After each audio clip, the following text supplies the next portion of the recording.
आप जागरूक रहते हैं, परिवार में डायबिटीज़ होने के बावजूद भी आप अपनी डायबिटीज़ को रोक सकते हैं। तो इसलिए ये न कहें कि मेरे को तो डायबिटीज़ जो हुआ है वो माता पिता की वजह से हुआ है, ऐसा नहीं है। यानी जेनेटिक फैक्टर्स को भी आप एनवायरमेंटल फैक्टर से रोक सकते हैं। यदि प्रेगनेंसी में डायबिटीज़ किसी को है महिलाओं में, तो उनको भी बाद में डायबिटीज़ होने की ज़्यादा संभावना है। और दुर्भाग्यवश उस बच्चे को भी, जिस प्रेगनेंसी में डायबिटीज़ हुआ है, उस बच्चे को भी डायबिटीज़ होने की ज़्यादा संभावना है। इसलिए हम कहते हैं कि प्रेगनेंसी में यदि आप माँ को अच्छी तरह इलाज करते हैं, शुगर को ठीक रखते हैं, आप 2 लोगों में डायबिटीज़ बचाते हैं, भविष्य में माँ के लिए और भविष्य में बच्चे के लिए। तो इसलिए प्रेगनेंसी में डायबिटीज़ को पहचानना बहुत ज़रूरी है और उसके बाद उसका इलाज बहुत ही आवश्यक है। ऐसे बच्चे जिनका वज़न 4 किलो से ज़्यादा है पैदा होते समय, ऐसे बच्चों को भी ज़्यादा होने की संभावना है। तो ऐसे बच्चे कब होते हैं? जब माँ को डायबिटीज़ हो, तो ऐसे बच्चों का वजन ज़्यादा होता है। लाइफस्टाइल बड़ा सिडेंट्री है। अरे हम कहते हैं कि कितना सिडेंट्री। अब कोई कहे कि मैं तो सारा दिन चलता हूँ, मैं सेक्रेटरीट में काम करता हूँ, कभी भी लिफ्ट का प्रयोग नहीं करता हूँ। तो एक है कि आप यदि 3-4 जो पैरामीटर है, यदि आप समझें कि आपकी दिनचर्या शिथिल नहीं है, तो 30 मिनट का सैर रोजाना करें और 30 मिनट में कम से कम आप 3.5 से 4 किलोमीटर चलें। Brisk walk, moderate brisk walk, जिसको हम कहते हैं कि 7 मिनट में यदि आप 1 किलोमीटर चलते हैं और कम से कम 3.5-4 किलोमीटर प्रतिदिन चलते हैं, तो आपकी दिनचर्या जो है वो शिथिल, वो ठीक है। और दूसरा एक जो पैरामीटर आपने सबने सुना होगा, 10,000 स्टेप्स यदि आप रोज चलते हैं, तो भी आपको डायबिटीज़ होने की संभावना कम है और आपकी दिनचर्या जो है वो एक्टिव लाइफ स्टाइल है। तो कोशिश करें कि 10,000 स्टेप्स, मैं तो कह रहा हूँ सारे स्टेप्स आप घर में चल रहे हैं वो भी आप काउंट करिए, और वो भी यदि आप शाम तक 10,000 स्टेप यदि आप कर लेते हैं, तो समझिए कि डायबिटीज़ होने की, आपकी जो लाइफस्टाइल है एक्टिव है, डायबिटीज़ होने की संभावना कम है। जंक फूड का सेवन, मैं ये नहीं कहूँगा कि इसको जीरो कर दें, it can not be 0-0, but it should be limited. अरे मैंने आपको बताया, जंक फूड खाने का जो सबसे बड़ा नुकसान है कि ईश्वर ने भी प्रकृति में एक भी चीज़ ऐसा नहीं बनाया जिसमें फैट और शुगर दोनों एक साथ हो। ये तो आदमी है जिसने फैट और शुगर को दोनों को मिला के स्वादिष्ट। तो हमारी जितनी भी मिठाइयाँ हैं, हलवा लिए, खीर लिए, जो भी मिठाइयाँ आप नाम लेंगे, सब फैट और शुगर एक साथ है। और फैट और शुगर का कॉम्बिनेशन जो बताया, ये स्वादिष्ट है, जीभ को सबसे अच्छा लगता है और ये डायबिटीज़ का बहुत बड़ा कारण है। तो इसलिए खाइए, मैं नहीं कहूँगा कि नहीं खाएं जंक फूड से, पर लिमिटेड मात्रा में खाइए। और इसीलिए लोगों ने कहा है कि डायबिटीज़ जो है वो लोग कहें मोटापे का बीमारी है, सीडेंटरी लाइफस्टाइल का बीमारी है। अब लोग कहते हैं डायबिटीज़ है वो जीभ का बीमारी, क्योंकि जीभ का स्वाद वो आपको, जीभ तो कभी भी मोटी नहीं होती, जीभ का स्वाद आपको शरीर को मोटा बनाता है और वो आपको फिर डायबिटीज़ की तरफ बढ़ाता है। तनावपूर्ण जीवन, यानी स्ट्रेसफुल लाइफ को पहले शायद कभी इतना महत्व नहीं दिया जाता था, परंतु आज के समय जब हर एक का जीवन तनावग्रस्त है, तनावपूर्ण है, तो वो भी एक कारण है कि आपकी डायबिटीज़ होने की संभावना है। तो कोशिश करें कि तो स्ट्रेस, थोड़ा बहुत स्ट्रेस आवश्यक है किसी भी काम को अच्छा करने के लिए। यदि आप चाहते हैं कि मैं कोई काम सफलपूर्वक ढंग से करूँ, थोड़ा स्ट्रेस चाहिए, क्योंकि बिना स्ट्रेस के आप काम अच्छा नहीं कर सकते। तो थोड़ा स्ट्रेस चाहिए, स्ट्रेस को बर्दाश्त करने की ताकत चाहिए, सहनशीलता चाहिए। ये सब जो गुण हैं, ये शायद हमारे बुजुर्गों में या हमसे बड़े लोगों में बड़े सामान्य रूप से पाए जाते थे, परंतु न्यू जनरेशन्स में, नए लोगों में ये नहीं पाए जाते। उसकी वजह से वो ज़्यादा तनावपूर्ण है। तो तनाव, यानी मॉडरेट स्ट्रेस या माइल्ड स्ट्रेस आवश्यक है किसी भी कार्य को सफलतापूर्वक करने के लिए, परंतु इसको लंबे समय तक नहीं चलाएं। और अंत में जिन लोगों को भी कभी भी हार्ट अटैक हुआ है, पहले डायबिटीज़ भले ही नहीं हो, और जिनको कभी भी पैरालिसिस हुआ है, ऐसे लोगों को भी डायबिटीज़ होने की ज़्यादा संभावना। तो आप ये देख सकते हैं, इतनी लंबी ये सूची है, इतनी लंबी ये लिस्ट है कि इतने लोगों को डायबिटीज़ होने की किसी न किसी वजह से ज़्यादा संभावनाएं हैं। तो ऐसे लोग सभी हमें टारगेट्स करने चाहिए ताकि हम इन लोगों में डायबिटीज़ को रोक सकें। तो डायबिटीज़ होने के बाद एक बार यदि किसी को डायबिटीज़ हुआ है, तो पैंक्रियाज जहाँ से आपका इंसुलिन बनता है, 50% उसकी इंसुलिन बनाने की क्षमता नष्ट हो जाती है हम चाहते हैं कि उस 50% नष्ट होने से पहले ही हम बीमारी को पकड़ें। और बीमारी को इसलिए मैंने कहा कि 35 वर्ष की उम्र के बाद वर्ष में एक बार अपने जन्मदिन के दिन ये 5 जो टेस्ट हैं ये आप करिए, ताकि आप बीमारी को जल्दी पकड़ सकें और जल्दी ही इलाज कर सकें। हमने मोटापे का बात किया और मैंने आपको ये भी जिक्र किया कि किस तरह का मोटापा। तो एक होता है जनरलाइज ओबेसिटी कि सब तरफ से गोल मटो, और एक होता है पेट का मोटापा जिसको हम कहते हैं एब्डोमिनल ओबेसिटी। तो ये आप सेव को देखें तो सेव इज एब्डोमिनल ओबेसिटी, पेट मोटा है। और सामान्य मोटापा है जनरलाइज ओबेसिटी जो पियर शेप ओबेसिटी है, जिसमें नॉर्मली ये आपका इस तरह का डिस्ट्रीब्यूशन है तो डायबिटीज़ की कम संभावना है। तो मैंने कहा कि जैसे पहले हम कहते थे कि किसी का पेट यदि निकल गया तो हम कहते थे भाई ये समृद्धि का निशानी है, कि आप अब ये धनवान होने का निशानी है, परंतु ये बीमारी का निशानी है। तो जितना पेट ज़्यादा होगा उतनी ही ज़्यादा संभावना है।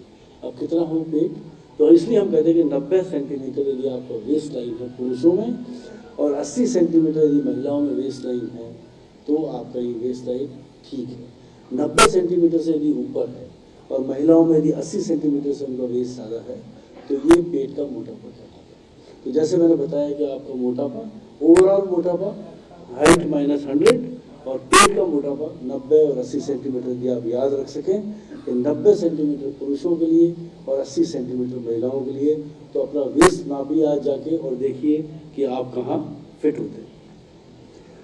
अब मोटापा क्यों खतरनाक है? हम कहते हैं कि पेट का मोटापा क्यों ज़्यादा खतरनाक है, इसलिए क्योंकि पेट की जो वसा है, पेट की जो चर्बी है वो अधिक हानिकारक है। और इसलिए अधिक हानिकारक है कि इंसुलिन नाम का हार्मोन जो पैंक्रियास से निकलता है, जो आपकी शुगर को नियंत्रित करता है, उसके कार्य करने की क्षमता नष्ट हो जाती है। तो मोटापे की वजह से इंसुलिन काम नहीं कर पाती है, और वो खास तौर से पेट के मोटापे की वजह से। इसीलिए ऐसे लोगों को डायबिटीज होने की संभावना ज़्यादा है, जो भले ही गोल मटोल नहीं हो, परंतु यदि पेट ज़्यादा निकला हुआ है तो ऐसे लोगों को। इसलिए आप वजन कम करने में न केवल अपना पूरा वजन कम करें, बल्कि पेट को भी कम करने की कोशिश करें। तो ये देखिए आपने सुमो पहलवान, तो सुमो पहलवान मैंने इसलिए दिखाया कि ये जनरलाइज ओबेसिटी का, इनका पेट भी निकला है परंतु पूरा शरीर ही मोटा है, और इसमें डायबिटीज, इस तरह की मोटापे में डायबिटीज होने की संभावना कम है।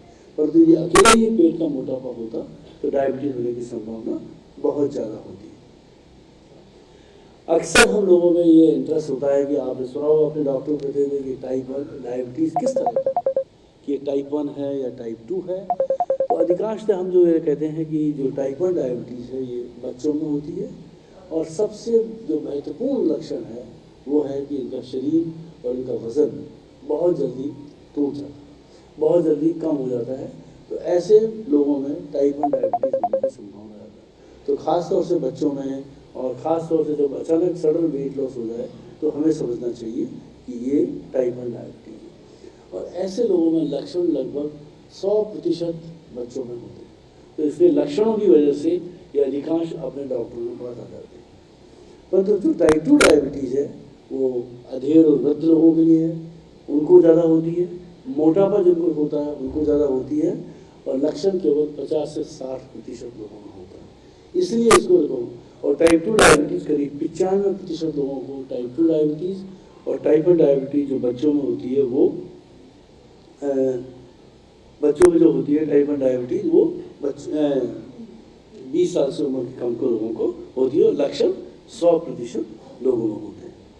और कोविड के बाद दोनों टाइप 2 डायबिटीज़ और टाइप 1 डायबिटीज़ दोनों ही रोगियों की संख्या बढ़ी है, क्योंकि कोविड का जो वायरस है कोविड-19 वो सीधा पैंक्रियास को भी नुकसान पहुंचाता है और इंसुलिन के कार्य करने की क्षमता को भी कम कर देता है। टाइप 1 डायबिटीज़ में इंसुलिन ही नहीं होती, क्योंकि बीटा सेल जो है वो नष्ट हो जाती है, जबकि टाइप 2 डायबिटीज़ में इंसुलिन के कार्य करने की क्षमता में कमी, मोटापा और शिथिल जीवनचर्या सबसे महत्वपूर्ण कारण है। और कोविड-19 जैसा मैंने जिक्र किया उसकी वजह से भी डायबिटीज़ की संख्या बढ़ी। डायबिटीज़ के बात करने के बाद थोड़ा सा मैं उच्च रक्तचाप के बारे में भी इसलिए कहना चाहूँगा कि ये डायबिटीज़ से ज़्यादा कौन, डायबिटीज़ जैसे मैंने कहा कि 11% या 15% लोगों को डायबिटीज़, परंतु उच्च रक्तचाप यदि देखा जाए कि जनरल पॉपुलेशन में भी 30% लोगों को उच्च रक्तचाप से पीड़ित है। अब उच्च रक्तचाप की क्या परिभाषा है? 140/90 यदि आपका ब्लड प्रेशर है।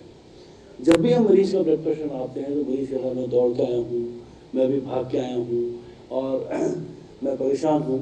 तो हमेशा ब्लड प्रेशर जब भी आप अपने डॉक्टर्स की क्लिनिक में पहुँचे, आप पहुँचिए, पहुँचने के बाद कम से कम 10 मिनट का आराम करिए, उसके बाद अपना ब्लड प्रेशर नापाइए। ब्लड प्रेशर केवल बड़ी उम्र के व्यक्तियों को नहीं कि 40, 50, 60 साल के उम्र का हो, परंतु ये आजकल 30 साल की उम्र से भी लोगों को ज़्यादा होने लगा है। बच्चों में भी ब्लड प्रेशर, खासतौर से जब एडोलेसेंट ओबेसिटी है, जिनको 18-20 साल की उम्र में मोटापा है, उनको भी ब्लड प्रेशर होने लगा है। परिवार में भी किसी को ब्लड प्रेशर है तो भी आपको ब्लड प्रेशर होने की ज़्यादा संभावना है। किसी व्यक्ति को कभी लकवा हुआ है पहले, तो उसको भी ब्लड प्रेशर होने की ज़्यादा संभावना है, क्योंकि लकवे का सबसे महत्वपूर्ण कारण ब्लड प्रेशर का बढ़ना ही है। 50% व्यक्तियों में कोई लक्षण नहीं होता ये ब्लड प्रेशर भी, इसीलिए हम ब्लड प्रेशर और डायबिटीज दोनों को साइलेंट किलर कहते हैं। साइलेंट इसलिए कि 50% व्यक्तियों में किसी भी तरह का कोई लक्षण नहीं होता। लक्षण थकान, सिर दर्द, भारीपन, चक्कर आना, सांस फूलना, छाती में दर्द और हार्ट अटैक, तो ये सारे जो लक्षण हैं ब्लड प्रेशर के हैं। इसीलिए ब्लड प्रेशर भी, जैसा मैंने कहा कि 50% व्यक्तियों में कोई लक्षण नहीं होते, तो ये भी आप 35 वर्ष की उम्र के बाद वर्ष में एक बार जरूर रखवाएं। यदि एक बार आपका रीडिंग ज़्यादा आता है तो फिर इसको 2-3 बार दोबारा नाप के पक्का करें, कंफर्म करें और फिर इसका इलाज शुरू करें। जब भी ब्लड प्रेशर नपवाएं हमेशा बैठ के नपवाएं, दाईं भुजा में नपवाएं, 15 मिनट आराम के बाद नपवाएं। और डायबिटीज़ के मरीजों को हम कहते हैं वो खड़े होकर भी नपवाएं, क्योंकि उनका खड़े होने से उनका ब्लड प्रेशर ज़्यादा गिर जाता है और कई बार उनको चक्कर आते हैं। तो इसलिए कोशिश करें कि ब्लड प्रेशर नपाने का भी एक तरीका है, उसी को ढंग से नपें। कुछ लोग कहते हैं वाइट कोट हाइपरटेंशन, कि आप डॉक्टर के वाइट कोट से आप घबरा गए, घबराने की वजह से ब्लड प्रेशर हो गया, तो इस अवस्था में आप 15 मिनट रेस्ट करके दोबारा अपने ब्लड प्रेशर को नपवाएं। यदि वो 140/90 से ऊपर आता है तो वो ब्लड प्रेशर या उच्च रक्तचाप आपको है। तो इसीलिए मधुमेह और उच्च रक्तचाप ये दोनों साथ साथ चलते हैं, क्योंकि जिनको ब्लड प्रेशर है कम से कम 60% लोगों को डायबिटीज़ है, और जिनको डायबिटीज़ है करीब 90% लोगों को ब्लड प्रेशर है। इसीलिए हम कहते हैं कि ब्लड प्रेशर और डायबिटीज़ दे रन टुगेदर। दोनों एक तरफ से देखा जाए तो पति पत्नी की तरह हैं और दोनों साथ साथ चलते हैं। सभी की समस्याएं हैं। ब्लड प्रेशर और डायबिटीज जब दोनों मिल जाते हैं तो 1 और 1 11 बन जाते हैं। ये 1 और 1 2 नहीं, बल्कि 1 और 1 11 बन जाते हैं और शरीर के प्रत्येक अंग को नुकसान पहुंचाते हैं। चाहे वो आपका हार्ट हो, चाहे वो आपका किडनी हो, चाहे वो आपका लिवर हो, चाहे वो आपका ब्रेन हो। पहले ऐसा मानते थे कि डायबिटीज़ की वजह से सारे अंगों को नुकसान होता है, केवल ब्रेन को नहीं, परंतु अब सारा रिपोर्ट ऐसे आए हैं कि जिसमें ब्रेन को भी नुकसान होता है। और आपने सुना होगा डिमेंशिया, एल्जीमर्स डिजीज़, वो डायबिटीज़ के मरीजों में भी 3 गुना ज़्यादा आम है बजाय नॉन डायबिटिक मरीजों। तो कहने का तात्पर्य है कि दोनों बीमारी हैं, जो दोनों साइलेंट किलर हैं, दोनों धीरे धीरे होती हैं, दोनों लंबा समय लेती हैं। आपको इतना लंबा समय देती है 8 से 10 वर्ष का, कि जिसमें आप चेत सकें, जिसमें आप जागरूक बन सकें और इसको रोक सकें। परंतु हम में से अधिकांश लोग इसको नहीं रोक पाते और इनकी समस्याओं से ग्रस्त होते हैं। लक्ष्य कोशिश करें कि 130/80, यदि आपका किडनी में कोई डैमेज शुरू हुआ है, यदि 140/90 से अपने ब्लड प्रेशर को कम रखने की कोशिश करें। और किसी भी समय रीडिंग ना पाएं, चाहे सुबह, चाहे दोपहर, शाम, ये 140/90 से कम होना चाहिए। एक सवाल और पूछा जाता है कि ब्लड प्रेशर की दवाइयाँ कब लें। कोशिश करें कि यदि आप दो टाइम गोलियों पर हैं तो एक सुबह शाम, उसमें कोई मुश्किल है ही नहीं। परंतु यदि आप एक गोली खाते हैं ब्लड प्रेशर की, तो हमेशा कोशिश करें कि उसको रात को ही लें, रात को 8 बजे या 9 बजे के आसपास लें, क्योंकि ब्लड प्रेशर से होने वाले 2 जो दुष्प्रभाव हैं, हार्ट अटैक और लकवे, ये सब सुबह मॉर्निंग में 4 या 5 बजे के आसपास होते हैं। तो रात में जब ब्लड प्रेशर बढ़ता है तो उस ब्लड प्रेशर बढ़ने की वजह से ये लकवा या हार्ट अटैक सब सुबह होते हैं। तो इसलिए ब्लड प्रेशर यदि आप एक बार दिन में कोई गोली खा रहे हैं, उसको रात को लें, ताकि रात वाला ब्लड प्रेशर आपका नहीं बढ़े। मधुमेह एवं वृक्क रोग, तो दोनों ही, जैसे मैंने कहा, मधुमेह और ब्लड प्रेशर, उच्च रक्तचाप, दोनों का किडनी पे खास तौर से अटैक है। और ये सबसे महत्वपूर्ण कारण है इस समय कि डायलिसिस और ट्रांसप्लांट जो हो रहे हैं किडनी में, वो डायबिटीज़ की वजह से हो रहे हैं। और इसीलिए कोशिश करें कि शुगर, ब्लड प्रेशर और मोटापा, इन तीनों को नियंत्रण में करें, ताकि हम मधुमेह और उच्च रक्तचाप की वजह से, डायबिटीज़ की वजह से और ब्लड प्रेशर की वजह से किडनी को जो नुकसान हो रहा है उसको रोका जा सके। तो ये सारी समस्याएं हैं। आप इनको देख के डरे नहीं, इनको देख के घबराएं नहीं।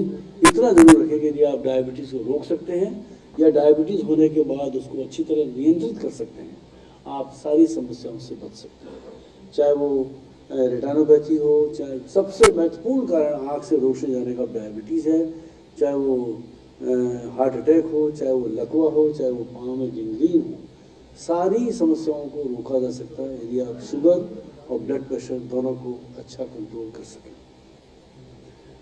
ये चारों सभी आप सभी पहचानते हैं और सभी डायबिटीज़ में भी काम करते हैं और सभी रिवर्सल का बात करते हैं। ये इसलिए मैंने फ़ोटो दिखाया कि ये सभी आजकल रिवर्सल का बात कर रहे हैं कि डायबिटीज़ को रिवर्सल कर सकते हैं। तो ये संभावना है और बहुत सारी दवाइयाँ हमारे देश में उपलब्ध हैं। हमें इनसे कोई मुश्किल नहीं है, आप इनको भी खाइए, पर हमारी दवाइयाँ ज़रूर खाइए, क्योंकि वो निश्चित रूप से काम करती हैं। उनके लिए पीछे बहुत बड़ी एविडेंस है, बहुत बड़ा साइंटिफिक डेटा है, ताकि आप हमारी दवाओं के सेवन से एटलीस्ट आप अपनी शुगर को ठीक रख सकते हैं। एक कुछ शब्द मैं कहना चाहूँगा कि जो डायबिटीज़ के रोकने के लिए जो खास तौर से बात की, रिवर्सल इज़, तो एक तो रिवर्सल यदि हम किसी को कहते हैं, इसका मतलब ये है कि हम डायबिटीज़ को क्योर कर रहे हैं, पर वास्तव में देखा जाए तो डायबिटीज़ क्योर नहीं होती। और इसमें इसलिए इसको जो साइंटिफिकली हमने जो नाम दिया है, इसको कहा डायबिटीज़ रेमिशन।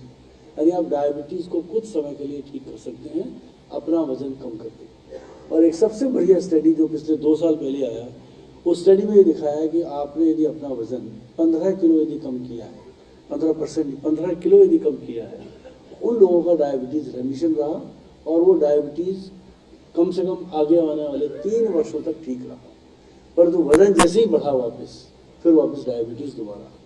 तो इसलिए मैंने इसको कहा डायबिटीज़ रेमिशन, न कि डायबिटीज़ रिवर्सल। तो हम न ये दावा करना चाहते हैं और न हम आपको इस मुगालते में रखना चाहते हैं कि डायबिटीज़ ठीक कर सकते हैं। ठीक होना मुश्किल है, पर इतना ज़रूर है कि आप इसको रेमिशन में ला सकते हैं यदि आप अपना वज़न कम करें और उस वज़न को फिर मेंटेन करें। तो सबसे बड़ी समस्या ये है कि वज़न कम हो जाता है, परंतु वज़न को मेंटेन करना या वज़न को बनाए रखना या उस वज़न को बनाए रखना फिर लंबे समय तक बहुत मुश्किल है, क्योंकि आप उसी लाइफस्टाइल पे कई लंबे समय तक नहीं जी सकते। इसलिए मैं कहता हूँ कि लाइफस्टाइल में आप कोशिश में वही करें जो रियल वर्ल्ड सेटिंग है। आप दुनिया में जैसे जी रहे हैं वैसे ही जिएँ, बजाय ये कि 1 महीना 2 महीने के लिए किसी आश्रम में जाके आपने कोशिश किया और वहाँ खाने के लिए सब बंद, कुछ सब्जियाँ केवल और रोटी बिल्कुल बंद। ये असंभव, ऐसा ज़िंदगी आप नहीं जी सकते हैं, ऐसा कोशिश भी नहीं करें। तो हम कहेंगे आप अपने घर में सामान्य रूप से जीते हुए अपना खाने का परहेज, अपनी सैर और करके और वज़न कम करते हैं और दवाइयों की मदद से भी वज़न कम कर सकते हैं, जो काफ़ी दवाइयाँ उपलब्ध हैं। तो यदि आप उसको फिर मेंटेन कर सकते हैं तो डायबिटीज़ को आप ठीक रख सकते हैं, डायबिटीज़ को बल्कि आप रेमिशन में भी ला सकते हैं। तो ये पॉसिबल है, तो ये असंभव नहीं है, संभव है, परंतु एक ही शर्त है कि आप अपने वजन को मेंटेन रखें। मधुमेह का उपचार केवल 2 लाइन में कहना चाहूँगा, क्योंकि एक ज़माना था, आज से करीब 20 साल पहले डायबिटीज़ के लिए केवल 2 ही दवाइयाँ उपलब्ध थी। आपने अभी सुना हुआ इडोनिल नाम का एक गोली और एक इंसुलिन, और कोई भी दवाई उस समय उपलब्ध नहीं थी। परंतु आज पिछले 22 वर्षों में आप देखा जाए डायबिटीज़ में इतना रिसर्च हुआ है और इतनी नई दवाइयाँ आई हैं जो तरह तरह के अंगों पे काम करके डायबिटीज़ को ठीक करती हैं। तो परंतु टाइप 1 डायबिटीज़ वाले बच्चों को केवल एक ही प्राणदायक औषधि है, वो है इंसुलिन। तो यदि कोई भी आपसे कहे कि मैं टाइप 1 डायबिटीज़ की इंसुलिन बंद कर दूंगा, असंभव, ये कोई बंद नहीं कर सकता। और इंसुलिन बंद करते ही टाइप 1 डायबिटीज़ के बच्चों का शुगर बढ़ेगा, उनके शरीर में कीटोन्स भी आ जाएंगे और उनको सांस में दिक्कत होगी और वो बेहोशी की तरफ चले जाएंगे। तो इसलिए टाइप 1 डायबिटीज़ यदि आपके डॉक्टर साहब ने लेबल किया है किसी को तो उसमें कभी भी इंसुलिन को बंद नहीं करें, किसी के कहने से भी बंद नहीं। टाइप 2 डायबिटीज़ के मरीजों के लिए लाइफस्टाइल, इसकी जिक्र हम बार बार करेंगे और सवाल जवाब में भी आपसे बात करेंगे। गोलियां, बहुत तरह की दवाइयां उपलब्ध हैं और अंत में यदि नहीं ठीक हो तो इंसुलिन। और जैसा मैंने पहले जिक्र किया कि 10 से 15 किलो वजन यदि आप कम कर सकें तो डायबिटीज़ को रेमिशन में भी ला सकते हैं। डायबिटीज़ को आप ठहरा सकते हैं जब तक आपका वजन ठहरता है। तो बचाव का हमने बात किया, वजन कम करें, सैर कितना करें, 30 मिनट प्रतिदिन, हफ्ते में 6 दिन, 1 दिन का रेस्ट। और कोशिश करें कि सैर करते समय यानी स्पीड का हमने जिक्र किया कि लगभग 7 या 8 मिनट में 1 किलोमीटर चलें। यदि ये संभव नहीं है तो 10,000 स्टेप्स का एक वो भी तरीका है, वो आप कर सकते हैं। सैर करते समय पसीना भी आता है आपको, इसका मतलब आपकी जो सैर है वो ब्रिस्क है। It should be moderate intensity walk. तो सैर करें, सैर करते समय आपको पसीना यदि आता है तो दैट्स ए गुड साइन। और एक होता है टारगेट हार्ट रेट, वो आप यदि अचीव करते हैं तो दैट्स आल्सो गुड साइन कि आपने ब्रिस्क वॉक किया है। व्यायाम में एक चीज़ और मैं बताना चाहूँगा कि केवल एक ही था, ब्रिस्क वॉक, ये सबसे बढ़िया एक्सरसाइज है, सबसे इनएक्सपेंसिव है, कोई खर्च नहीं है इसमें। परंतु यहाँ कॉम्बिनेशन ऑफ एक्सरसाइज करते हैं आप तरह तरह का, 2 दिन ब्रिस्क वॉक, 2 दिन लाइट जिम, 2 दिन योगा और प्राणायाम, इस तरह का यदि एक्सरसाइज करते हैं वो ज़्यादा बेहतर है। क्योंकि वृद्धावस्था है, जैसे जैसे आपकी उम्र बढ़ती है आपकी मांसपेशियों की कार्य करने की क्षमता कम हो जाती है। तो उन मांसपेशियों को मजबूत करने के लिए यदि आप आइसोमेट्रिक एक्सरसाइज यानी जिम वाली एक्सरसाइज, जिम की तरह की एक्सरसाइज, और यदि आप जिम में नहीं जा सकते या जिम को अफोर्ड नहीं कर सकते तो हमारे जो पहले है दंड और बैठक जो हम लगाया करते थे, पुशअप्स एंड सेट्सअप, यदि आप उसको भी करते हैं तो these are the better exercises than even your gym exercise. So brisk walk, gym, yoga and pranayama, यदि इन सभी को 2-2 दिन बांटें तो ज़्यादा बेहतर है, ज़्यादा अच्छा परिणाम आए। मेडिटेशन का भी मैंने इसलिए कहा कि तनाव, स्ट्रेस आजकल हर एक की ज़िंदगी में है, कुछ वाजिब भी है और कुछ शायद हम ज़्यादा लेते हैं। तो कोशिश करें कि तनाव मुक्त बने, जो संभव तो नहीं है परंतु कोशिश करें कि इसको हम ध्यान से और मेडिटेशन से इसको भी कम करें। भोजन, सबसे ज़िंदगी में महत्वपूर्ण चीज़ भोजन ही है। तो शाकाहारी बनने का कोशिश करें, क्योंकि शाकाहारियों का उम्र मांसाहारियों से कम 4 से 5 वर्ष ज़्यादा होता है। ये मेरा कहना नहीं है, ये कई सारे वैज्ञानिक डेटा हैं, साइंटिफिक डेटा हैं, तो वो ये बताते हैं कि शाकाहारियों का जो आयु है वो 4 या 5 वर्ष ज़्यादा होता है बजाय मांसाहारी। कितना फूल एवं सब्जी, फल एवं सब्जियों का प्रयोग करें, तो WHO का भी एक रिकमेंडेशन है जिसमें उन्होंने बात किया है कि दिन में 2 सर्विंग ग्रीन वेजिटेबल और 3 सर्विंग फ्रूट्स का, और ईच सर्विंग में भी अराउंड 150 से 200 ग्राम। तो 150 से 200 ग्राम यदि फ्रूट्स दिन में 3 बार, और मल्टी कलर्ड, बजाय एक ही फ्रूट खाने के if you take multi coloured fruits they are more useful. तो मल्टी कलर्ड फ्रूट्स का क्यों, तो तरह तरह के जो रंग बिरंगे फल हैं वो फल खाने से एक तो सब तरह के उसमें एंटीऑक्सीडेंट्स आपको मिलते हैं जो आपके शरीर की तो इम्यूनिटी सिस्टम को बढ़ाते हैं। और फल खाना इसलिए भी आवश्यक है, फल और सब्जियां एंटीऑक्सीडेंट, वो आपके हार्ट अटैक की संभावना को भी कम करती है। तो हम लोग यदि अपना देखें दैनिक जीवनचर्या में कि कितनी बार फल खाते हैं, कितनी बार हम हरी सब्जियां खाते हैं, तो शायद हम ये लोग नहीं कर पाते। सबसे जो चीनी है, सबसे जो मोस्ट एडिक्टेड सब्सटेंस है दुनिया में, लोग कहेंगे अफीम है, लोग कहेंगे हीरोइन है, लोग कहेंगे गांजा है, सबसे एडिक्टेड सब्सटेंस है वो चीनी। आप चीनी के बिना एक दिन नहीं रह सकते। चाय की शुरुआत चीनी से, तो हर चीज़ में चीनी है। मिठाइयाँ हमारे यहाँ बेशुमार मिठाइयाँ, तो सब में चीनी है। और चीनी का सबसे बड़ा नुकसान है, हालांकि ब्रेन के लिए सबसे इम्पोर्टेंट सब्सटेंस जो है वो फ्यूल जो है वो है चीनी ही है, परंतु चीनी जब अधिक मात्रा में हो तो ब्रेन में वो इन्फ्लामेशन होती है, ब्रेन में वो आग लगा देती है। तो चीनी सबसे ज़्यादा नुकसानदायक हमारे मस्तिष्क के लिए। तो कोशिश करें, आप यदि मीठा खाने की इच्छा है तो फल खाइए, फलों में ठीक मीठा, और फल में क्योंकि फाइबर बहुत ज़्यादा है, उस फाइबर होने की वजह से आपको जो शरीर में जो रक्त में जो चीनी की मात्रा जो बढ़ती है वो काफ़ी कम बढ़ती है। और यही फल यदि आप जूस के तौर पर लें, यानी जूस पिएं, तो चीनी और शुगर, ब्लड शुगर बहुत तेज़ी से बढ़ती है। तो कोशिश करें कि जूस नहीं लें। 3 सर्विंग फ्रूट का कोशिश करें, 150 से 200 ग्राम मल्टी कलर्ड फ्रूट। और इसमें एक नट्स के बारे में मैंने लिखा, मैं आपको इसके बारे में बताना चाहूँगा कि लोगों में ये आम धारणा है कि बादाम खाएं या अखरोट खाएं तो इनमें कोलेस्ट्रॉल बहुत ज़्यादा है।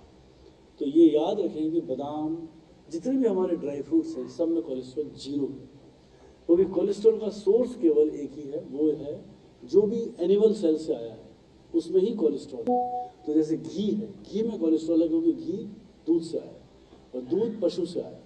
और जो भी वेजिटेबल्स हैं, जो भी हमारी जो हरी सब्जी, जो भी हमारा जो खेती से पैदा हुआ है, उसमें सब में कोलेस्ट्रॉल 0 है। सो बादाम में कोलेस्ट्रॉल 0, अखरोट में कोलेस्ट्रॉल 0। तो इसलिए हम कहते हैं भाई 10 बादाम आप रोज़ जरूर खाएं। तो और अखरोट का तो शेप भी भगवान ने बिल्कुल ब्रेन के जैसे बनाया। तो यदि आप अखरोट खाते हैं, 10 बादाम खाते हैं और ख़ासतौर से रात को भिगो के खाते हैं, क्योंकि भिगो के खाने से उसमें जो न्यूरोजेनिक अमाइनो एसिड्स हैं वो काफ़ी बढ़ जाते हैं, बजाय ये कि सूखे बादाम खाया जाए। तो इस तरह का यदि हम प्रयोग करें तो ये भी हमारे शरीर के लिए फायदेमंद है। दो चीज़ें मैं और बताना चाहूँगा आपको। हमारा भोजन के स्टाइल में थोड़ा चेंज करें। अक्सर हमारा जो रात्रि का भोजन है, डिनर है, 10 बजे बाद, 11 बजे बाद। शादियों में जाते हैं हम तो बारात आने के बाद 12-1 बजे। जितना लंबा, जितना देर से ज़्यादा भोजन होगा उतना ही आपका वज़न ज़्यादा बढ़ेगा। कारण क्या है उसका? तो हमारी एक क्लॉक है बॉडी में, बायोलॉजिकल क्लॉक जिसको हम कहते हैं। तो उस क्लॉक के हिसाब से सारे हार्मोन्स जो खाने को पचाते हैं वो सब शाम को 6 बजे, 7 बजे, सनसेट के आसपास होते हैं। यदि आपका खाना ही रात को 9 बजे हुआ, 10 बजे हुआ, तो वो बायोलॉजिकल क्लॉक आपकी डिस्टर्ब हो जाती है। तो एक बहुत बढ़िया स्टडी हुआ जिसमें उन्होंने सेम क्वांटिटी का खाना सुबह दिया और उन्हीं लोगों को सेम क्वांटिटी का खाना शाम को दिया। तो उन लोगों का वज़न, जिन्होंने शाम को खाया और लेट खाया, 10 बजे उन्होंने खाना खिलाया, उनका वज़न ज़्यादा बढ़ा, बजाय वही खाना उसी मात्रा में जब सुबह खाया गया तो वज़न नहीं बढ़ा। तो हमारी जो बायोलॉजिकल क्लॉक है वो भी शाम को 6 बजे तक उसका टाइम चेंज हुआ था, 7 बजे मान लीजिए सनसेट के आसपास। परंतु आप खाना जितना लेट करेंगे तो उतना ही आपका वज़न ज़्यादा बढ़ने की संभावना है। उसका एक कारण ये भी है कि खाना खाते, अदरवाइज हमेशा कहते हैं कि खाना खाने के 2 घंटे बाद आप सोएं। खाना खाते ही आप तुरंत सोएंगे तो नो एक्टिविटी, और कोई एक्टिविटी नहीं होने की वजह से आपका जो भी आपने खाया वो चर्बी सब बन के आपका वज़न बढ़ाएगा। इसके अतिरिक्त जो साइंस वाली बात है कि रात में जितने भी हार्मोन्स बनते हैं वो सारे हार्मोन्स आपको वज़न बढ़ाने के लिए होते हैं। और यदि आपने रात को खाना लेट खाया वो सारे हार्मोन्स भी आपके वज़न बढ़ाने में काम करते हैं। तो इसलिए कोशिश करें कि शाम का खाना 7 बजे सनसेट से पहले खाएं तो बहुत ही बढ़िया, यदि नहीं है तो 8 बजे से पहले खाना खाएं। शाम का खाना हमेशा हल्का हो और शाम को खाने के बाद 15 मिनट से 20 मिनट की सैर अवश्य करें। यदि आप सुबह की सैर करते हैं तो हमने भी एक स्टडी किया जिसमें हमने दिखाया कि सैर कब करना चाहिए। तो सैर यदि आप सुबह करते हैं या सैर हर खाने के 15 मिनट बाद करते हैं, यदि आप सुबह करते हैं सैर और वर्सेस हर खाने के 15 मिनट बाद, दिन में 3 बार, यानी दोनों सैर 45 मिनट की है। शुगर का कंट्रोल बेटर है यदि आप हर खाने के 15 मिनट बाद 15 मिनट की सैर करते हैं। तो सैर, जो डायबिटीज़ के मरीज़ हैं या जो डायबिटीज़ के मरीज़ नहीं हैं, यदि वो 15 मिनट का समय निकाल सकते हैं, खाने के 15 मिनट बाद 15 मिनट की सैर कर सकते हैं, तो 15 मिनट में रफली आप 1500 स्टेप्स चलेंगे। तो आपके 4500 स्टेप्स इसी तरह से पूरे हो जाएंगे। और निश्चित रूप से आपकी शुगर भी, यानी आम आदमी में भी, सामान्य आदमी में भी शुगर कम रहेगी और डायबिटीज़ में भी कम होगी। तो शाम का खाना हल्का, शाम का खाना जल्दी, खाने के 2 घंटे बाद तक सोए नहीं, और चीनी का सेवन जहाँ तक हम बचा सकें कोशिश करें बचाएं, और नट्स यानी ड्राई फ्रूट्स का सेवन भी अवश्य करें। शराब एवं धूम्रपान त्याग। शराब निश्चित रूप से कोई इसको समर्थन नहीं करेगा, धूम्रपान इसका भी कोई समर्थन नहीं करेगा। नमक को मैंने इसलिए लिया,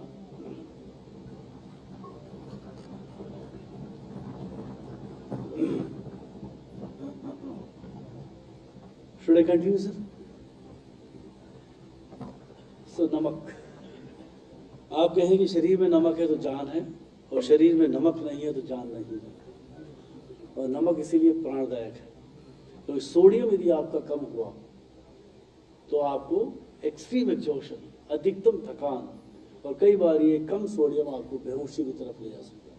इसलिए नमक आवश्यक है, परंतु ज़्यादा नमक प्राणघातक है। ज़्यादा नमक का यदि आप प्रयोग करेंगे तो आपका ब्लड प्रेशर तुरंत बढ़ता है। यदि आप 1 चम्मच भी नमक या आधा चम्मच भी नमक अतिरिक्त खाते हैं तो आपका ब्लड प्रेशर तुरंत बढ़ता है। और ये सबसे बड़ा नमक का दुष्प्रभाव है कि ये नमक का असर तुरंत आता है। तो इसलिए कोशिश करें कि नमक का जो सेवन है 2 से 4 ग्राम प्रतिदिन, यानी जो आपकी सब्जी में, दाल में जो डलता है वो ही नमक डालें। इसके अतिरिक्त टेबल पर जो सॉल्ट है उसका प्रयोग नहीं करें। कोशिश करें कि भोजन जो है वो ताज़ा हो, बजाय कि प्रोसेस्ड फूड। यानी फूड को आप जब बार बार गर्म करते हैं तो उसमें 2 नुकसान होते हैं। जितने भी प्रिजर्व फूड हैं सब में नमक की मात्रा ज़्यादा होती है, क्योंकि नमक को भी एज ए प्रिजर्वेटिव बहुत लोग प्रयोग करते हैं। और दूसरा ये कि जब बार बार किसी को हीट और रीहीट करते हैं ट्रांस फैट की मात्रा बढ़ती है, तो वो भी आपको शरीर को नुकसान पहुंचाता है। लोग ये भी पूछते हैं कि आजकल एक फैशन और चला है कि आयोडाइज साल्ट खाएं या रॉक साल्ट खाएं। तो कई लोग कोशिश करते हैं कि रॉक साल्ट खाएं बजाय आयोडाइज साल्ट। हमेशा हम आयोडाइज साल्ट का प्रयोग करें। कि हमारे देश की, हमारा अपना भी स्टडी है जिसमें आपने दिखाया कि देश में काफ़ी हिस्सों में अब आयोडीन की मात्रा की कमी पूरी हो चुकी है, इसलिए वो क्योंकि आयोडाइज साल्ट का प्रयोग करते हैं। जो रॉक्स और आयोडाइज साल्ट जितना भी आता है हमारे देश में सारा गुजरात से आता है, और उसको आयोडीन ऊपर से डाला जाता है, और आपके पहुँचते पहुँचते वो आयोडीन की मात्रा भी उसमें कम हो जाती है। रॉक सॉल्ट में आयोडीन बिल्कुल नहीं होता। रॉक सॉल्ट हमारा पाकिस्तान से आता है, और वो जिसको हम लाहौरी नमक या जिसका रंग थोड़ा सा ब्राउनिश टाइप इस तरह का रंग होता है, उसमें कैल्शियम और उसमें मैग्नीशियम ज़्यादा होता है, परंतु आयोडीन मुक्त होता है। तो हम लोग सब आयोडीन वाला ही साल्ट का प्रयोग करें, क्योंकि यूपी वाला जो बेल्ट है ये भी आयोडीन डेफिशिएंट बेल्ट है। तो आयोडाइज सॉल्ट का ही प्रयोग करें बजाय रॉक सॉल्ट का। नमक की मात्रा को 2 से 4 ग्राम रखें। अधिक नमक का सेवन नहीं करें, क्योंकि हम लोग अक्सर अचार में, पापड़ में, इनमें काफ़ी नमक की मात्रा ज़्यादा होती है, और वो सोडियम हमको नुकसान पहुंचा सकता है। सो मधुमेह, उच्च रक्तचाप, ये कॉम्बिनेशन आम है। जिनको मधुमेह है 80% लोगों को ब्लड प्रेशर भी है, और जिनको ब्लड प्रेशर है उनमें 40% लोगों को डायबिटीज़ भी है। सो दे आर रनिंग टुगेदर। तो इसको वरदान की तरह लें या अभिशाप की तरह। तो मैं कहूँगा इसको, मैं इसलिए नहीं कहूँगा कि मैं डायबिटीज़ का डॉक्टर हूँ इसलिए कि वरदान है, नहीं तो बाकी अभिशाप है। नहीं, वरदान इसलिए है। तो एक चीज़ अब जो देखा पिछले 30 साल जो पीजीआई में मैंने काम किया, जो भी मरीज साल में 3 या 4 बार आके दिखा गए वो सब 75 को क्रॉस कर गए, यानी उनके ऊपर बढ़ी। और जो मरीज नहीं आए, साल में 1 बार फिर ठीक हो गया, दवाई छोड़ दिया, नहीं आए, दोबारा वो लोग चले गए। तो कहने का तात्पर्य है कि बीमारी होने की वजह से, क्योंकि अभी हमारी इतनी जागरूकता नहीं है हम लोगों में कि बीमारी नहीं हो तो फिर भी हम जांच करें और डॉक्टर से मिलें। तो बीमारी होने के बाद आपको अपने डॉक्टर से मिलने का अवसर मिलता है, और हर बार कुछ ना कुछ नया पकड़ में आता है। शुगर आपकी ठीक नहीं है, उसकी दवाइयाँ बढ़ जाती हैं या इंसुलिन भी लग सकती है। ब्लड प्रेशर आपका ठीक नहीं है, उसकी दवाई बढ़ जाती है। कोलेस्ट्रॉल आपका ज़्यादा है, उसकी दवाई मिल जाती है। यूरिक एसिड ज़्यादा है, उसकी दवाई मिल जाती है। तो कारण ये है कि आपका आपके डॉक्टर से संपर्क बढ़ता है। संपर्क बढ़ने की वजह से आप दवाइयों को ज़्यादा, आप बीमारियों को ज़्यादा पकड़ते हैं और उनको ठीक करने की कोशिश करते हैं। तो कहने का तात्पर्य है कि इसको वरदान की तरह लें। और मैंने जो जिन 4 सेलिब्रिटीज़ के आपको फ़ोटो दिखाए वो सभी अपनी ऊंचाइयों पर हैं, क्योंकि इसलिए कि बीमारी जो है इसको आप वरदान की तरह, अभिशाप की तरह लेंगे, आप डिप्रेशन में जाएंगे और जल्दी ही अपने शरीर को नुकसान पहुँचाएंगे। तो इसलिए वरदान की तरह लें। और मैंने आपको बताया कि ऐसे लोग जो अपना समय पे सही इलाज करवाते हैं दीर्घायु को प्राप्त करते हैं। इसलिए आजकल कई डायबिटीज़ हम जो देखते हैं 70, 75, इवन 80 तक को भी क्रॉस कर चुके। अभी हमारे पास कुछ दिनों पहले एक डायबिटीज़, उनको 75 साल से, तो उनको करीब डायबिटीज़ हुआ 16 साल की उम्र में, 75 साल का डायबिटीज़ उन्होंने जीवन जिया है। तो यानी ये संभव है कि लंबा जीवन आप जी सकते हैं यदि आप अपने शरीर पर कुछ ध्यान दें। कोशिश करें कि स्वस्थ जीवन, स्वस्थ जीवन के बारे में मैं एक कहना चाहूँगा कि अभी आपने देखा होगा 4-5 सेलिब्रिटीज की एक साथ अचानक मृत्यु, सडन डेथ हुई। They were all physically fit but they were all unhealthy. चाहे वो नाम नहीं गिनाऊंगा मैं, चाहे वो पुनीत राजकुमार हो, चाहे वो सिद्धार्थ शुक्ला हो, they were all doing exercise on that day. उस दिन भी वो सिद्धार्थ शुक्ला ने जिम किया, जिम करने के बाद रात को आए, सो गए और सो गए। तो कहने का तात्पर्य है कि वो फिजिकली भले ही फिट हों बट दे वर अनहेल्थी। तो कोशिश करें कि इसीलिए वो अनहेल्थी क्यों थे। अब याद होगा कहीं ना कहीं कोलेस्ट्रॉल बढ़ा होगा, शुगर हो सकता है अभी प्री डायबिटिक स्टेट में चल रहे होंगे, जिम करते समय ब्लड प्रेशर बहुत बढ़ता होगा, तो कहीं ना कहीं कुछ था। तो फिजिकली वो लोग बड़े फिट थे पर वो बेसिकली शारीरिक रूप से they were unhealthy, that's why they died. आपने कई बार सुना होगा कि रात को सोए और सुबह उठे ही नहीं। कई बार ये भी सुना होगा ट्रेडमिल करते करते चले। तो इन सब में क्या होता है कि हमारे शरीर की जितनी भी जो रक्त नलियाँ हैं, क्योंकि एक आपने सुना होगा कि हर शमशान के बाहर एक चीज़ लिखा होता था, मुझे अभी भी ध्यान है कि हमारे जयपुर में जो शमशान था वहाँ पे एक लिखा होता था कि मृत्यु की प्रक्रिया जन्म होने के तुरंत बाद शुरू हो जाती है, यानी जन्म के तुरंत बाद मृत्यु की प्रक्रिया शुरू हो जाती है। तो मैं शायद कई वर्षों तक उसको समझ नहीं पाया कि क्यों है कि जन्म के बाद मृत्यु की प्रक्रिया शुरू हो जाती है। तो यदि हम देखें शरीर में जो हमारा गंदा कोलेस्ट्रॉल है, बैड कोलेस्ट्रॉल जिसको हम कहते हैं, पैदाइश के समय यानी न्यूनेट यानी 28 दिन की उम्र के समय केवल 30 मिलीग्राम पर डेसीलीटर होता है और यही कोलेस्ट्रॉल 1 साल की उम्र तक बढ़ते बढ़ते 100 मिलीग्राम पर डेसीलीटर आ जाता है। और आज हमारा टारगेट वही है कि इस कोलेस्ट्रॉल को 30-40 ही लेके आए, चाहे वो दवाई से लेके आए, चाहे आप खाने के परहेज से लेके आए। क्योंकि जो प्रोसेस खून की नलियों में जो एथेरोस्क्लेरोसिस का जो प्रोसेस है, खून की नलियों का जो बंद होने का जो प्रोसेस है, वो जन्म के तुरंत बाद आरंभ हो गया। और उस प्रक्रिया को आप अपना लाइफस्टाइल से, आप नई दवाइयाँ जो उपलब्ध हुई हैं जो आपकी उम्र को बढ़ाती हैं।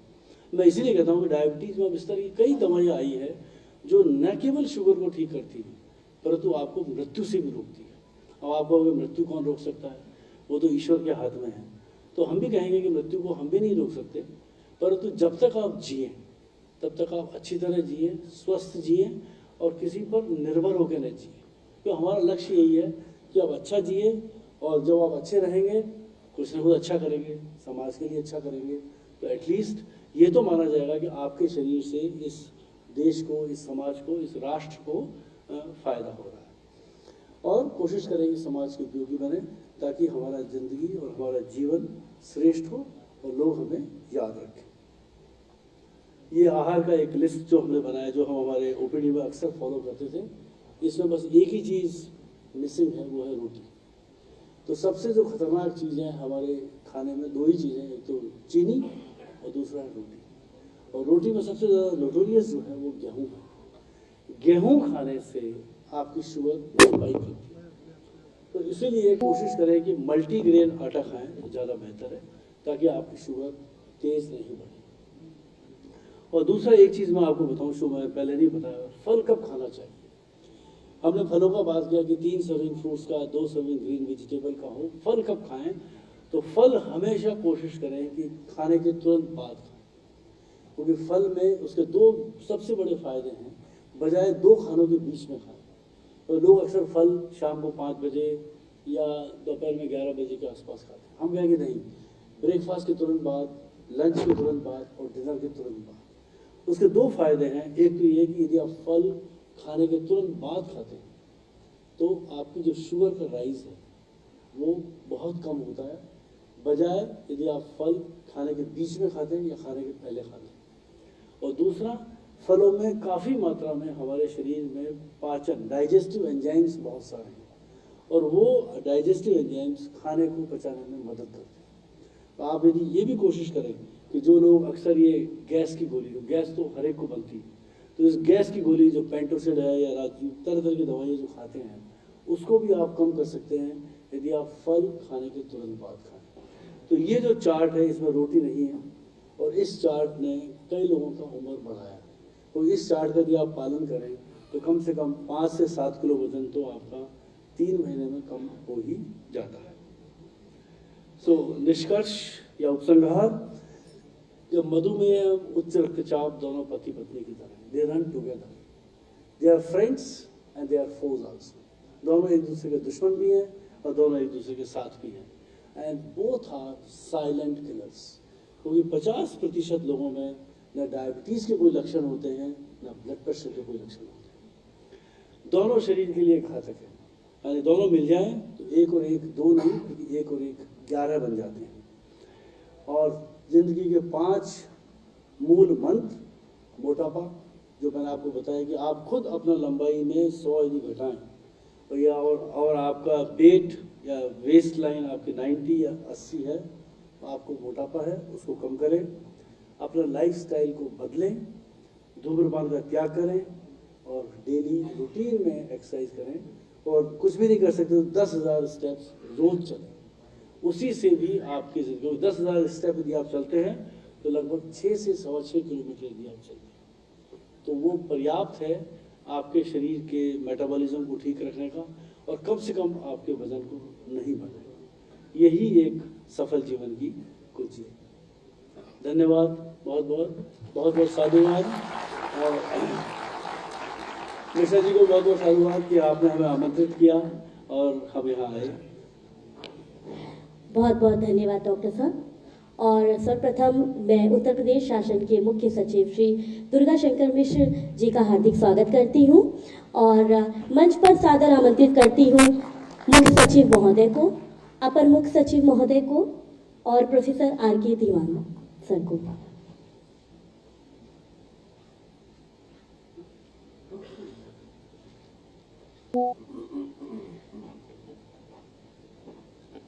निसंदेह डॉक्टर अनिल भंसाली जी के व्याख्यानोपरांत आप सभी के मानस पटल पर कुछ जिज्ञासाएं होंगी, कुछ प्रश्न होंगी।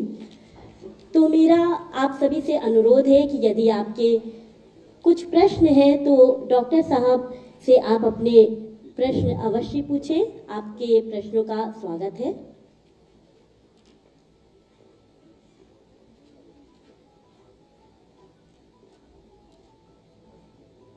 हेलो,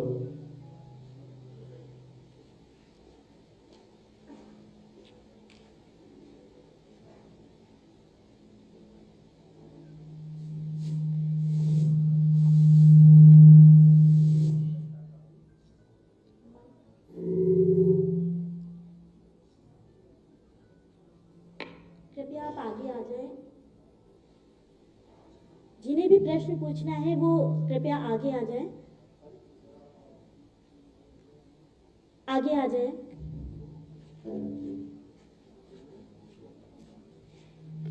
और किसी का कोई प्रश्न हो तो कृपया हाथ उठाएं।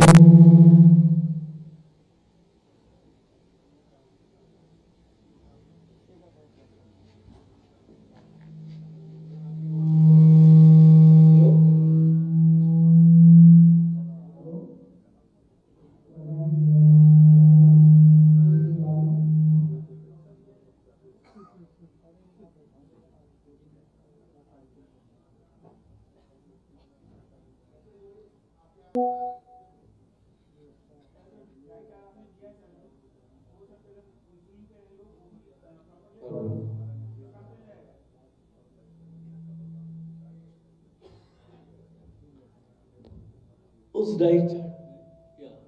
डाइट चार्ट में खास तौर से उन लोगों के लिए है जो इंसुलिन पे नहीं, क्योंकि उसमें रोटी की मात्रा बिल्कुल नहीं। तो वो सामान्य तौर से हमने उन लोगों के लिए बनाया है जो गोलियां ले रहे हैं डायबिटीज़ के लिए और केवल लाइफस्टाइल पे। जो इंसुलिन पे है उनके लिए थोड़ा अलग से प्रिकॉशन इसलिए आवश्यक है क्योंकि हर इंसुलिन के कार्य करने की क्षमता का एक विशेष पीरियड होता है। यदि उस पीरियड को खाने से कवर नहीं किया गया तो उनको हाइपोग्लाइसीमिया हो सकता है। इसलिए ये चार्ट वो लोग सावधानी से पालन करें और ध्यान रखें कि हाइपोग्लाइसीमिया किसी भी हालत में नहीं।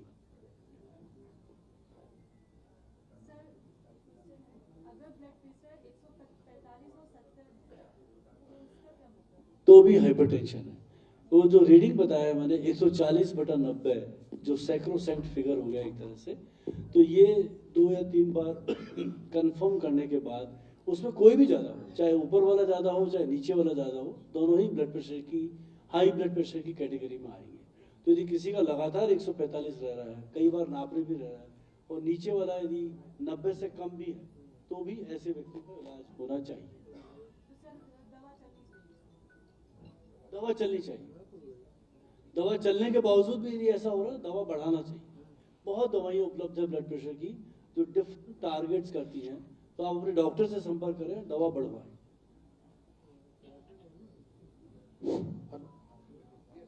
जी नमस्कार सर, मैं मनोज शर्मा, समीक्षा अधिकारी सिंचाई विभाग से। सर मेरी पत्नी को पिछले 16 वर्षों से डायबिटीज है। तो जो वर्ष में व्रत पड़ते हैं जैसे करवा चौथ, शिवरात्रि या नवरात्रि, तो पत्नी जो व्रत करती है और उस दिन जो है डायबिटीज की दवा नहीं खाती है, तो क्या यह ठीक है? ये सामान्य प्रश्न है क्योंकि और महत्वपूर्ण है, लेकिन इसलिए कि हमारे देश में व्रत परंपरा बहुत प्रचलित है, चाहे वो करवा चौथ हो चाहे और व्रत हो। तो सबसे बड़ा है कि जो लोग इंसुलिन पे हैं उनके लिए तो यही रिकमेंडेशन है कि उनको व्रत नहीं करना चाहिए। यानी उनके लिए तो बिल्कुल स्पष्ट है कि जो व्रत कर रहे हैं और इंसुलिन लगाते हैं वो व्रत नहीं करें। जो लोग गोलियों पर हैं उन लोगों के लिए मॉडिफिकेशंस पॉसिबल है। जैसे व्रत में एक टाइम खाना खाया तो उस तरह का गोली ले सकते हैं जो शॉर्ट टाइम के लिए काम करती है। यदि खाना बिल्कुल नहीं खाना है तो फिर उस दिन गोली जो खाना है वो बंद रहेगा। तो ये अपने डॉक्टर से सलाह लें, क्योंकि हर चीज़ का इनका भी गाइडलाइन है। करवा चौथ का गाइडलाइन है, रमजान का गाइडलाइन है। तो सारी दवाइयाँ हम लोग उस समय बदल देते हैं जो कि शॉर्ट एक्टिंग होती है, जो कि शुगर को नॉर्मल करती है पर कम नहीं करती है। परंतु जो इंसुलिन पे हैं उनके लिए व्रत निषेध है, उनको व्रत नहीं करना चाहिए। धन्यवाद। संडे में एक आर्टिकल द हिंदू में आया था कि इंटरमिटेंट फास्टिंग से रिवर्ट हो जाती है ये डायबिटीज। तो अभी तो आपने सर लेकिन शायद उसका वो बता दिया, रिवर्ट नहीं होती है, वो बस टाइम भी रेमिशन वो रुक जाती है। और सर दूसरी चीज आजकल एक जो कार्बोहाइड्रेट फ्री डाइट चल रही है, कीटो डाइट, हाँ, वो कहाँ तक सही है इस चीज के लिए? और अब मैं दोनों बातों को आपकी पूरी करता हूँ, क्योंकि शायद मैंने इंटरमिटेंट फास्टिंग का जिक्र नहीं किया। इंटरमिटेंट फास्टिंग अभी इस समय काफ़ी प्रचलित हो रहा है, काफ़ी सारे डेटा भी आया है उसके अंदर। पर मैं आपको बता दूं, इंटरमिटेंट फास्टिंग का मतलब है कि आप दिन में 4 या 5 घंटे खा रहे हैं और बाकी 18 घंटे या 18.5 घंटे आप कुछ नहीं खा रहे। तो उसका मकसद ये है कि इंटरमिटेंट फास्टिंग से, क्योंकि जब भी आप खाना खाते हैं, पहले ये ट्रेंड था कि आप हर 2-2 घंटे से खाइए, तो जितनी बार भी आप खाना खाएंगे उतनी बार हर बार खाना आपके शरीर से, पैंक्रियाज से इंसुलिन को निकालेगा, क्योंकि शुगर को नॉर्मल करना है। और जब भी जितनी बार भी इंसुलिन निकलेगा वो हमेशा ज़्यादा मात्रा में निकलता है। तो जब ज़्यादा मात्रा में इंसुलिन आता है तो you feel hungry and you eat more. तो इसलिए कहते हैं कि यदि आप ज़्यादा या कई बार दिन में खाना खाएंगे, फ्रीक्वेंटली खाना खाएंगे, जैसे हमारे यहाँ पे क्या होता है, मल्टीपल स्नैक्स, कभी चाय पिया, चाय के साथ बिस्किट हो गया, बीच में फिर फ्रूट आ गया, इस तरह के जब खाना चलता है तो उसमें जो है हर बार शरीर से इंसुलिन निकलता है और वो इंसुलिन निकलने से आपका वजन बढ़ता है। तो लोगों ने क्या कंसेप्ट बनाया कि हम इंटरमिटेंट फास्टिंग करें। तो जैसे आपका ब्रेकफास्ट का टाइम किया से 8 से 9:30 बजे, तो 8 से 9:30 उसमें खाना कम नहीं कर रहे हैं, हम कह रहे हैं जो खाना खा रहे हैं आप वो 8 से 9:30 के बीच में आपने पूरा ब्रेकफास्ट जो आप रोज कर रहे हैं वो इस टाइम फ्रेम में कर लिया। लंच का टाइम जैसे 1 से लेकर 2:30 तक है, उसमें आपने जो खाना खाया, ऐसे आपका डिनर का टाइम 1.5 घंटे का है। तो सारे दिन आप केवल 4.5 घंटा खा रहे हैं, बाकी 19.5 घंटा आप कुछ नहीं खा रहे हैं। उस दरमियान आप जो 19.5 घंटे हैं उसमें आप ग्रीन टी, ब्लैक कॉफ़ी, यानी चीनी और दूध ये भी बंद रहेंगे। यदि आप इसका भी पालन करते हैं तो भी you may lose 4 to 5 kg weight. So intermittent fasting is good, it is not bad. पर ये कि